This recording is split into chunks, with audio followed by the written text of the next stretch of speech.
2 సంవత్సరాల కాలంలో పాయకరావుపేట నియోజకవర్గం ఎంతో అభివృద్ధి చెందిందని రాష్ట్ర హోంమంత్రి వంగలపూడి అనిత అన్నారు. పాయకరావుపేట నియోజకవర్గంలో 2 సంవత్సరాల కాలంలో సుమారు 1150 కోట్ల అభివృద్ధి సంక్షేమ కార్యక్రమాలు చేసుకున్నామని తెలిపారు. నియోజకవర్గ పరిధిలో 4 మండలాల్లో పంచాయతీరాజ్లో 871 పనులకు గాను 118 కోట్లు మంజూరయ్యాయని పేర్కొన్నారు. గ్రామాల అభివృద్ధి కోసం 172 కిలోమీటర్ల మేర రహదారులు నిర్మించడం జరిగిందన్నారు. పాయకరావుపేట నియోజకవర్గ పరిధిలో ఆర్ఎండ్బీలో 36 పనులకు గాను 137 కిలోమీటర్ల రోడ్డు 130 కోట్ల రూపాయలతో అభివృద్ధి చేశామన్నారు. ప్రతి ఇంటికి సురక్షిత తాగునీరు అందించేందుకు 66 కోట్ల రూపాయలతో 244 పనులు చేస్తామని తెలిపారు. అలాగే 1,35,000 కోట్ల పెట్టుబడితో 55,000 ఉద్యోగాల కల్పనకై ఇటీవలే ఏఎన్ఎంఎస్ స్టీల్ ప్లాంట్ శంకుస్థాపన చేయడం జరిగిందన్నారు. 9.95 కోట్లతో రాయవరం మండలం సోమదేవులపల్లి వద్ద వరాహ నది ఉధృతి నుంచి గ్రామాలను పంట పొలాలను కాపాడడానికి రక్షణ గోడ నిర్మిస్తున్నామని పేర్కొన్నారు. రెవెన్యూ సేవల నిమిత్తం పాయకరావుపేట నియోజకవర్గ పరిధిలో 4 మండలాలు మరియు ఎలమెంచల్ నియోజకవర్గంలో 3 మండలాలు కలిపి కొత్త రెవెన్యూ డివిజన్ను అడ్రోడ్లో ఏర్పాటు చేయడం జరిగిందన్నారు మంత్రి అనిత. ఇదిగో ఇది మనకి సంబంధించి కేశవరానికి సంబంధించిన బ్రిడ్జ్ కి సంబంధించింది. ఇది ఎసరాయవరం మండలంలోని ఈ ఒకసారి బిఫోర్ ఆఫ్టర్ ఒకసారి చూడండి. ఇరిగేషన్ కి సంబంధించినవి కూడా ఇది గోపాలపట్నం అంటే ఇరిగేషన్ ప్రాజెక్ట్స్ కూడా కనీసం గేట్లు ఉంటాయి కదా, గేట్లు కూడా పైకి రావు. ఎందుకంటే చుప్పుపట్టుపోయి నీళ్ళు ఎలా వెళ్తాయి జనాలకి, రైతులు నీళ్ళు ఎలా వెళ్తాయి, బోట్లు లేదంటారు అట్లా, ఆ బోట్లు కూడా పోయాయి, తుప్పుపట్టేసాయి మెయింటెనెన్స్ లేక. మళ్ళా వచ్చిన తర్వాత మొత్తం వాటన్నింటినీ కూడా గేట్లన్నింటినీ రిపేర్ చేయించుకున్నాం ఈరోజు. ఇది ఒకసారి ఇక్కడ చూడండి, ఇక్కడ ఒకసారి చూడండి ఇది ఎలా ఉండేది, మేము ఎలా చేసాము ఒకసారి. కలవటికి సంబంధించి ఇది ఇంటర్నల్ రోడ్స్, ఇంతకు ముందు ఇంటర్నల్ రోడ్స్ ఇలా ఉండేది. ఇది కూడా రాజుపేట గ్రామంలో ఒక ఎగ్జాంపుల్ చూపించాను. ఇలాంటివి చాలా ఉన్నాయి. ఒక 3 రోజులు 4 రోజుల్లో మనం పాయకరావుపేట టూర్ వేయాలి, అదంటారు కదా ట్రిప్, పాయకరావుపేట నియోజకవర్గం ట్రిప్ వేయాలి మనందరం కూడా. ఇదిగో ఇలా ఉండే రోడ్లని ఈ రకంగా రోడ్లు వేసుకునే పరిస్థితి, ఇదిగో గ్రామాల్లో ఉన్న రోడ్లని ఈ రకంగా వేసుకునే పరిస్థితి. ఇంతకు ముందు గ్రామాలు బిఫోర్ ఆఫ్టర్. ఇది సంబంధించి ఇదిగో ఇవి కూడా బిఫోర్ ఆఫ్టర్ ఎక్కడెక్కడ ఉన్నది మీకు చూపించమని చూపిస్తాను. నర్సీపట్నం రేవుపోలవరం రోడ్డు ఇప్పుడు కన్స్ట్రక్షన్ కూడా అవుతుంది. లింగాపురం రోడ్డు చూడండి ఒకసారి. ఆ లింగాపురం రోడ్డు కూడా వాళ్ళు ఇప్పుడు నుంచో అడిగేవాళ్ళు. లింగాపురం రోడ్డు ఈరోజు అప్పుడు జగ్గంపేట రోడ్డు వేసిన ఘనత కూడా మాదే ఏంటి. ఈ రోజు ఒక మీకు ఉప్పరాపల్లి వెంకటాపురం రోడ్ల దగ్గర 3 కోట్ల రూపాయలు పెట్టాలి. 3 ఊర్లకే రోడ్లు వేసాం, బంగారంపాలెం వరకు రోడ్లు.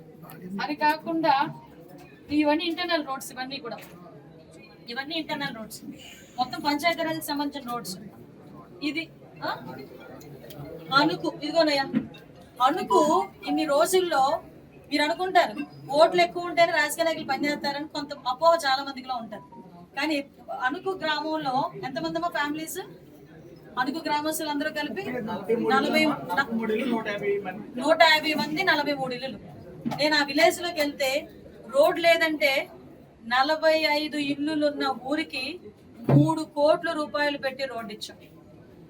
అక్కడ వాటర్ ప్రాజెక్ట్ ఇమీడియట్ గా బోర్ లేదు, వాటర్ పైప్ లైన్ లేదు అంటే అక్కడ బోర్ కొట్టించి మంచినీళ్ళు పైప్ లైన్ ఇచ్చి వాళ్ళకి వాటర్ ఇచ్చిన పరిస్థితి. గిరిజనులు అండి, అమాయకులు, బయటకు వచ్చి పనిచేసే పరిస్థితి కూడా, వాళ్ళకి అడిగే పరిస్థితి కూడా లేకపోతే మేమే వాళ్ళ ఇంట్లో దగ్గరికి వెళ్ళాం. ఆ రోజు మీ అందరూ కూడా వచ్చి ఉంటారు. పండగ, సంక్రాంతి పండగ అక్కడ చేసుకున్నాం నా కుటుంబంతో, మా పార్టీ కుటుంబం, ఎన్డీఏ కుటుంబ సభ్యులు అందరితోనే కూడా. ఇంత హ్యాపీగా ఉన్నారండి ఆ రోజు వాళ్ళందరూ కూడా.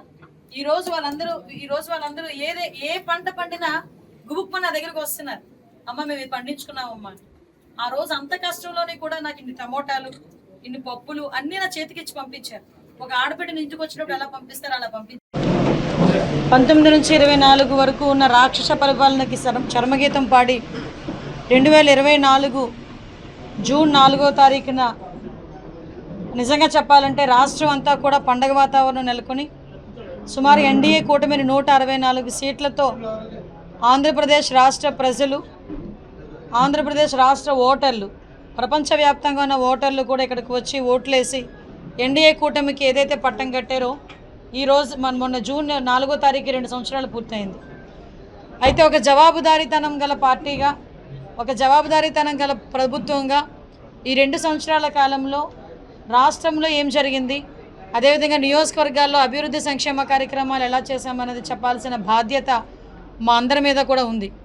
ఎందుకంటే 2024 ఎలక్షన్ అయిన తర్వాత, గెలిచిన తర్వాత, గవర్నమెంట్ ఫామ్ చేసిన తర్వాత మేమందరం కూడా ఒక్కొక్క డిపార్ట్మెంట్ వైజ్గా మేము వైట్ పేపర్స్ కూడా రిలీజ్ చేసాం. అప్పుడున్న పరిస్థితి ఎలా ఉంది, మేము ఎలా చేయబోతున్నాం అన్న దానికి కూడా ఒక దిశా మార్గదర్శనం ఇచ్చాం. మీ అందరికీ తెలుసు, మీ అందరూ కూడా ఇక్కడున్న వీడియోలు తీస్తున్న మీ అందరూ కూడా పాయకరావుపేట నియోజకవర్గ ఓటర్లే. పాయకరావుపేట నియోజకవర్గంలో 2014 నుంచి 19 వరకు జరిగిన అభివృద్ధి ఒక ఎత్తు అయితే 19 నుంచి 24 వరకు కూడా అభివృద్ధి ఎక్కడా కనిపించని పరిస్థితి మీ అందరికీ కూడా తెలుసు. అభివృద్ధి గురించి ఎవరైనా అడిగితే వాళ్ళ మీద కేసులు పెట్టడం, అభివృద్ధి గురించి ఎవరైనా మాట్లాడితే వాళ్ళని తిరిగి వాళ్ళ మీద అక్రమ కేసులు, అక్రమంగా జైలుకి పంపించే పరిస్థితులు కూడా రాష్ట్రం అంతా నెలకొన్నాయి. అటువంటి పరిస్థితుల నుంచి కనీసం 2014-19లో మేము పందూరు బ్రిడ్జ్ స్టార్ట్ చేసిన తర్వాత ఎలక్షన్లు వచ్చిన తర్వాత అది ఆగిపోతే కనీసం 5 సంవత్సరాలు పందూరు బ్రిడ్జ్ దగ్గర శిలాఫలకం మార్చారు కానీ ఇటుకు మాత్రం మార్చిన పరిస్థితి కనిపించలేదు. జల్లూరు బ్రిడ్జ్ కూడా సుమారుగా ఎక్కడ వేసిన గొంగలు అక్కడే అన్నట్టుగా 5 సంవత్సరాలు ఆ పక్కనున్న చిన్న రోడ్డు మీద ఆ గతుకులు పడిపోయిన ఆ బ్రిడ్జ్ మీద నడిచేరే తప్పించి ఏ రోజు కూడా దాన్ని బాగు చేయాలని తపన కలిగిన నాయకత్వం ఎక్కడ కూడా కనిపించలే. అదేవిధంగా పాయకరావుపేట మెయిన్ రోడ్డు కానీ, ఆగిపోయిన జలజీవన మిషన్ కానీ, ఆఖరికి ఎప్పటి నుంచో భూములు అయితే విపరీతంగా రోడ్లు ఎంచుకున్నాం.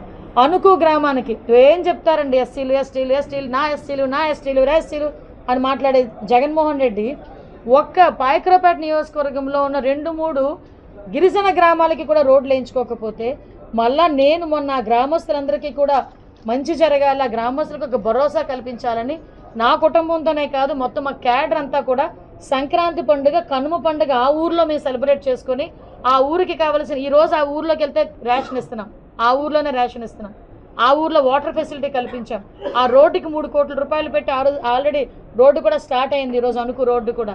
ఇది మా చిత్తశుద్ధి అంటే. ఈరోజు మీ అందరికీ తెలుసు, ఇంకొకటి ఎప్పటి నుంచో కళ రెవెన్యూ డివిజన్ అన్నది పాయకరావుపేటకి.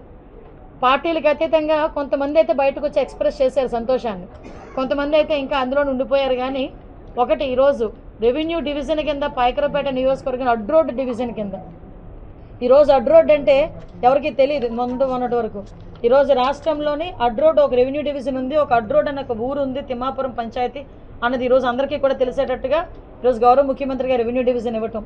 అదేవిధంగా మనందరికీ ఎక్కడైనా ఏదైనా చిన్నది కోర్టుకు వెళ్లాల్సి వస్తే అటు ఎలమంచిలు అటువైపు వెళ్ళే పరిస్థితి నుంచి ఈరోజు కోర్టు సముదాయాన్ని కూడా పాయకరావుపేట నియోజకవర్గంలో తీసుకొచ్చిన ఘనత మా ఎన్డీఏ కూటమి సభ్యులది, మా ఎన్డీఏ కూటమిది.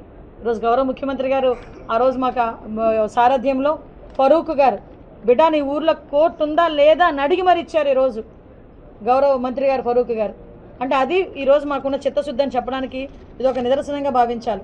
అదేవిధంగా మీ అందరికీ తెలుసు, నక్కపల్లి స్కిల్ డెవలప్మెంట్ సెంటర్, రాబోయే పరిశ్రమలకి సంబంధించి స్కిల్ డెవలప్మెంట్ సెంటర్ కూడా వితిన్ 2 months నేను ఆర్సిలార్మిట్టలకి సంబంధించి ఒక స్కిల్ డెవలప్మెంట్ సెంటర్ కూడా మీ అందరి సమక్షంలోనే శంకుస్థాపన చేసి వితిన్ 6 నెలల్లో తిరిగి ట్రైనింగ్ల కార్యక్రమాలు మొట్టమొదటి విడతలో నేను మొన్ననే ఎంఎన్ఎస్ వాళ్ళతో మాట్లాడా 2000 మందికి మొదటి విడతలో ట్రైనింగ్ కార్యక్రమాలు మొదలవుతాయి. అలాగా ప్రతి 3 నెలలకి కూడా 2000 మందికి ట్రైనింగ్ పూర్తవుతుంది. నా తాలూకా ధ్యేయం ఒకటే, పాయకరావుపేట నియోజకవర్గంలో ఎలక్షన్లకు వెళ్లే ముందు మీకు 20,000 ఉద్యోగాలు ఇస్తామని చెప్పి ఆ రోజు నేను ప్రామిస్ చేశాను.